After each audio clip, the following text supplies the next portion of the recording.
Narayankhed municipal chairman vice chairman Ahir పరశురాములపై అవిశ్వాసం. BRS పార్టీకి చెందిన municipal chairman Rubina Begum, vice chairman Ahir పరశురాములపై అవిశ్వాసం పెట్టిన కాంగ్రెస్ కౌన్సిలర్లు. మున్సిపల్ కార్యాలయానికి చేరుకున్న నారాయణఖేడ్ ఎమ్మెల్యే సంజీవారెడ్డి, ఎమ్మెల్సీ జీవన్ రెడ్డి కౌన్సిలర్లు మొత్తం 15 వార్డుల్లో కాంగ్రెస్ కి 11, బీఆర్ఎస్ కి 4 మంది కౌన్సిలర్ల బలం. ఎక్స్ అఫీషియా ఓట్లు మారిన సమీకరణాలతో మున్సిపల్ పీఠం కాంగ్రెస్ దక్కించుకునే అవకాశం కలిగింది. బీఆర్ఎస్ 2 కౌన్సిలర్లు, చైర్మన్, వైస్ చైర్మన్లు హాజరు కాలేదు. మొత్తము 18 మంది, 15 మంది ఎలక్టెడ్ కౌన్సిలర్లు మరియు 3 ఎక్స్ అఫీషియల్ మెంబర్స్, టోటల్ 18 మంది. 18 మందిలో 230 మెజార్టీ అంటే 12 మంది ప్రజెంట్ ఉండాలి. ఈరోజు టోటల్గా 13 మంది ప్రజెంట్ ఉండడం జరిగింది. గౌరవనీయులు జీవన్ రెడ్డి ఎమ్మెల్సీ గారు ఎక్స్ అఫీషియల్ మెంబర్, స్థానిక శాసనసభ్యుని నేను, గౌరవనీయులు ఎంపీ గారు వివి పాటిల్ గారు ఈరోజు అబ్సెంట్ కావడం జరిగింది. ఇతర కౌన్సిలర్లు కూడా మిగిలిన ఎవరు కూడా రాలేదు. కాబట్టి 13 మంది కౌన్సిలర్లతో ఒకే సైడు ఓటేయడం జరిగింది. అవిశ్వాసానికి మద్దతుగా ఓటేయడం జరిగింది. కాబట్టి చేతులు ఎత్తితే అవిశ్వాసము నెగ్గడం జరిగింది. చైర్మన్ పైన అవిశ్వాసం నెగ్గింది. తర్వాత వైస్ చైర్మన్ పైన కూడా అవిశ్వాసం నెగ్గడం జరిగింది. ఇప్పుడు అధికారికంగా ప్రకటించనున్నారు. ఇప్పుడు మున్సిపల్ చైర్మన్ మరియు వైస్ చైర్మన్ పదవులకు గాను అవిశ్వాస తీర్మానము జిల్లా కలెక్టర్ గారి అవిశ్వాస తీర్మానం ప్రతిపాదనని 10 మంది కౌన్సిలర్లు ఫామ్ 1 ద్వారా నిర్ధారిత ఫామ్ 1 ద్వారా జిల్లా కలెక్టర్ గారికి సమర్పించడమైనది. దానికి అనుగుణంగా జిల్లా కలెక్టర్ గారు ఫామ్ 2లో నోటీస్ ఇచ్చి ఈరోజు ఆర్డీఓ నారాయణఖేడ్ ప్రిసైడింగ్ ఆఫీసర్గా నియమిస్తూ ఈరోజు అవిశ్వాస తీర్మానాన్ని ప్రవేశపెట్టడానికి ఆదేశాలు జారీ చేస్తున్నారు. దానికి అనుగుణంగా ఈరోజు అవిశ్వాస తీర్మానానికి అందరికీ నోటీసులు సర్వ్ చేసి ఈరోజు ఏర్పాటు చేయడం జరిగింది. ఈరోజు ఏర్పాటైన దాంట్లో మొత్తం 15 మంది సభ్యులు కౌన్సిలర్లు, అదేవిధంగా 3 ఎక్స్ అఫీషియో మెంబర్స్ కలిపి మొత్తం 18 మందికి గాను కోరం 12గా 2/3 అంటే 12గా నిర్ధారించడమైనది. ఈ 12కు గాను మనకి మొత్తం 13 మంది సభ్యులు హాజరై ఉన్నారు. సో కోరం నిండినారు కాబట్టి 11:05 చైర్మన్ గారి పైన చైర్మన్ రుబీనా బేగం గారి పైన అవిశ్వాస తీర్మానం చదివి వినిపించడం జరిగింది. దానికి హాజరైన 13 మంది సభ్యుల్లో అంటే 2 ఎక్స్ అఫీషియోలు, అదేవిధంగా 13 మంది కౌన్సిలర్లు రుబీనా గౌరవ చైర్పర్సన్ గారు రుబీనా బేగం గారి పైన అవిశ్వాసానికి అనుకూలంగా చేతులెత్తి ఉన్నారు. కాబట్టి దాన్ని అవిశ్వాసాన్ని నెగ్గినదిగా తీర్మానించడమైనది. తదనంతరము 11:40 వైస్ చైర్మన్ గారు అహీర్ పరశురామ్ గారిపైన అవిశ్వాస తీర్మానానికి చదివి వినిపించడమైనది. దానికి కూడా హాజరైన వారి సంఖ్య 13 మంది కౌన్సిలర్లు, 2 ఎక్స్ అఫీషియో సభ్యులు ఉన్నారు. ఆ 13 మందికి గాను 13 మంది అవిశ్వాస తీర్మానానికి అనుకూలంగా తమ చేతులు ఎత్తి అనుకూలతను తెలియజేసినారు.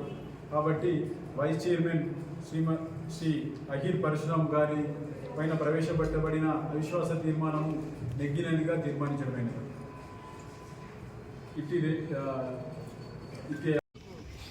కాంగ్రెస్ ప్రభుత్వం ఏర్పడి దాదాపు 2 మాసాలు అవుతుంది. 7th డిసెంబర్ బాధ్యత చేపట్టడం జరిగింది. వాస్తవంగా తెలంగాణ రాష్ట్ర ఏర్పాటు ఉద్యమమే వీళ్ళు ఉమ్మడి రాష్ట్రంలో వివక్షకు గురవుతున్నామనేటువంటి ఒక భావనతోని ఆనాడు రాజకీయాలకు అతీతంగా వీళ్ళు ఉద్యోగస్తులే కానీ, ఉపాధ్యాయులే కానీ, నిరుద్యోగ యువత, విద్యార్థులందరూ ఉద్యమం చేయటం, వీళ్ళ నిరుద్యోగులు, విద్యార్థుల ఆత్మత్యాగాలు, బలిదానాల ఫలితంగా వీళ్ళ కేంద్ర ప్రభుత్వం స్పందించి ఏదైతుందో శ్రీమతి సోనియా గాంధీ గారు వాస్తవంగా ఈ నిర్ణయం తీసుకున్న రాజకీయంగా దాంతో ఉత్పన్నం కాబడే పరిణామాలను పరిగణలోకి తీసుకుంటారు.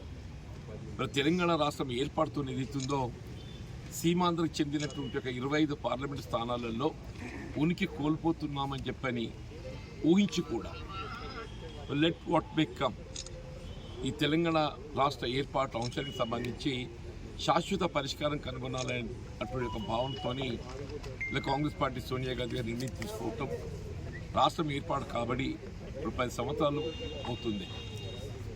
ఒక ఉద్యమ నాయకుడికి ఎదురు కేసీఆర్ గారికి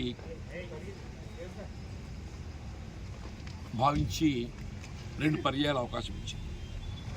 కానీ దురదృష్టం ఏంటంటే 2 పర్యాయాలు కూడా ఇంతవరకు ఏదైతుందో ఆయన ఉద్యమ లక్ష్యాలను నెరవేర్చడానికి మరి ప్రయత్నం చేయకుండా తన కుటుంబము తన నియంత్రణతో ధోరణితో ఏదైతుందో పాలనలో ప్రజానీకాన్ని నిర్లక్ష్యం చేయటం అభివృద్ధి నిర్లక్ష్యం చేయడంతో ఏదైతుందో ప్రజలు ఒక విధంగా విసిగి వేసారి తెలంగాణ రాష్ట్ర ఏర్పాటుకు దోహదపడ్డట్లుగా కాంగ్రెస్ పార్టీకి అవకాశం కల్పించాలని భావనతో అవకాశం కల్పించి చేయటం రాష్ట్రం ఏర్పడ్డ ఈ 2 మాసాల లోపుల్ని ఎన్నికలు చేసిన వాగ్దానాలకు అనుగుణంగా మీరు గమనించిండ్రు. ఇలా ఉచిత రవాణా సౌకర్యం అట్లాగే 10 లక్షల రూపాయల వరకు రాజీవ్ వారు చేసే కార్యక్రమాలు అమలు చేయడమే కానీ ఇన్ అనదర్ వీక్ ఎన్నికల నోటిఫికేషన్ ప్రక్రియ వెలువడే లోపు ఏదైతుందో ఇంకా 2 గ్యారెంటీలు కూడా అమలు చేయాలని చెప్పని మరి గౌరవ ముఖ్యమంత్రి గారు తలంచటం రేవంత్ రెడ్డి గారు మన పత్రికలో కూడా గమనిస్తున్న గ్యాస్ సిలిండరే కానీ 200 యూనిట్ల వరకు ఏదైతుందో ఇవాళ ఉచిత విద్యుత్ సౌకర్యం కల్పింపు చేయబడే విధంగా కార్యక్రమాలు కూడా అమలు చేయాలని సంకల్పిస్తున్న విషయంలో మనం గమనిస్తున్నాం. అట్లే గృహ నిర్మాణం సంబంధించి కూడా నిరుపేద వర్గాలకు గడిచే దశాబ్ద కాలంలో అంటే ఆనాడు ఉమ్మడి రాష్ట్రంలో నిర్మాణం చేపట్టబడ్డటువంటి యొక్క ఇందిరమ గృహాలు తప్ప ఎక్కడో అరకొరైతే నిర్మాణం చేసి చేయవచ్చు. బట్ అదర్వైజ్ ఏదైతుందో ఇలా గృహ నిర్మాణ కార్యక్రమం పూర్తిగా నీరు కార్చడం జరిగింది. దానికి పెద్దపీట వేసే విధంగా లబ్ధిదారుల ఎంపిక ప్రక్రియ కూడా ఆరంభం చేయబోతుంది. ఈ మధ్య ప్రజాపాలనలో ఏదైతుందో ఈ ప్రభుత్వం అమలు చేసి తలపెట్టే సంక్షేమ కార్యక్రమాలకు సంబంధించి లబ్ధిదారుల విజ్ఞప్తి కూడా స్వీకరిస్తుంది. ఏదైనా పాలన ప్రజల్లో ఏదైతుందో ఒక విశ్వాసం ఏర్పడుతుందని చెప్పి అంటున్నారు కాంగ్రెస్ పార్టీ పట్ల. అంటే ప్రభుత్వం తీసుకుంటున్నట్టుగా చర్యలతో అని చెప్పండి. వాస్తవంగా వల్ల జాతీయ స్థాయిలో గమనించిన మన రాష్ట్ర స్థాయిలో గమనించినా కానీ ఆనాడు యూపీఏ ప్రభుత్వంలో చేపట్టబడ్డటువంటి కార్యక్రమాలు ఇవాళ ప్రధానంగా ప్రజానీకాన్ని మేలును కూరుస్తున్నాయి. 2014లో ఎన్డీఏ ప్రభుత్వం వచ్చింది. 2004 నుండి 14 వరకు ఏదైతుందో దేశంలో యూపీఏ ప్రభుత్వం. వీళ్ళ జాతీయ గ్రామీణ ఉపాధి హామీ పథకం ఆవిర్భావ దినోత్సవం ఇవాళ నేషనల్ గ్యారంటీ ఏదైతుందో మహాత్మా గాంధీ నేషనల్ రోజ్గార్ యోజన కార్యక్రమం వల్ల ఆరంభ దినోత్సవం చెప్పండి. వాస్తవంగా సోనియా గాంధీ గారు అంటే ఆమె ఆలోచన విధానాన్ని ఏదైతుందో యావత్ గ్రామీణ ప్రజానీకం ఏదైతుందో ఒక వరంగా భావిస్తుందని చెప్పండి. గ్రామీణ ప్రాంతం ఉండేటువంటి నిరుపేద వర్గాలు వ్యవసాయ కూలీలు ఏదైతున్నదో వారి పని లేని దినాలలో పని కల్పించాలని ఒక భావనతోని ఏదైతే జాతీయ గ్రామీణ ఉపాధి హామీ పథకాన్ని ప్రవేశపెట్టడం జరిగిందో యూపీఏ ప్రభుత్వ హయాంలో అది వారికి ఉపాధి కల్పనతో పాటుగా గ్రామ స్థాయిలో అమలు తలపెట్టేటువంటి ప్రతి అభివృద్ధి కార్యక్రమంలో వీళ్ళ ఎన్నోరు చేసి మిళితమై ఉందని చెప్పండి. వీళ్ళ గత ప్రభుత్వం కానీ ఈ ప్రభుత్వమే కానీ అంత పూర్వమున్న ప్రభుత్వమే కానీ చెప్పంటున్నా. ఇలా మీరు గ్రామాలలో డంపింగ్ యార్డ్స్ అంటారు, వైకుంఠ ధామాలు అంటారు, హరితహారం సంబంధించిన గుంతలు తీయడమే కానీ చెప్పంటున్నాం, మొక్కలు నాటడమే కానీ వాడు వాటరింగే కానీ మీరు ఏ కార్యక్రమం చూసినా గ్రామనాడైనా ఏ నాడైనా నిరుపేద వర్గాల పట్ల రైతాంగం పట్ల రైతు కూలీల పట్ల అండగా నిలిచే పార్టీ కేవలం కాంగ్రెస్ పార్టీ అని చెప్పంటున్నాయి. రేపు రాబోయే ఒక పార్లమెంట్ ఎన్నికల్లో జాతీయ స్థాయిలో కాంగ్రెస్ ప్రభుత్వం ఏర్పడడం అది ఇండియా కూటమి ఏ విధంగా ఒక సెక్యులర్ గవర్నమెంట్ ఒక లౌకికవాద ప్రభుత్వం పేద ప్రజల సంక్షేమ ప్రభుత్వం అని చెప్పంటున్నా. వీళ్ళ క్రూడ్ ఆయిల్ ధరలకు అనుగుణంగా అంతర్జాతీయ మార్కెట్లో ఏ విధంగా అయితే క్రూడ్ ఆయిల్ ధరలు తగ్గడం జరిగిందో వీళ్ళ పెట్రోల్ డీజిల్ ధరలు ఏదైతుందో మీరు 2014 స్థాయికి 2014లో ఏ ధరలు అయితే ఉండనో పెట్రోల్ డీజిల్ ఆ స్థాయికి దాన్ని ఏదైతుందో వెనక్కి తీసుకెళ్లడం వీళ్ళ కాంగ్రెస్ పార్టీ యొక్క లక్ష్యం అని చెప్పంటారు. అట్లా రైతాంగానికి సంబంధించిన రుణమాఫీ ప్రక్రియ మీ రాష్ట్ర ప్రభుత్వంలో ఏదైతుందో 2 లక్షల రూపాయలు రుణమాఫీ చేస్తామని చెప్పని పేర్కొనడం జరిగింది. రేపు జాతీయ స్థాయిలో కూడా రాహుల్ గాంధీ గారు పేర్కొన్నారు, మల్లికార్జున ఖర్గే గారు ఏదైతుందో వారు పేర్కొనడం జరిగిందని చెప్పంటున్నాం.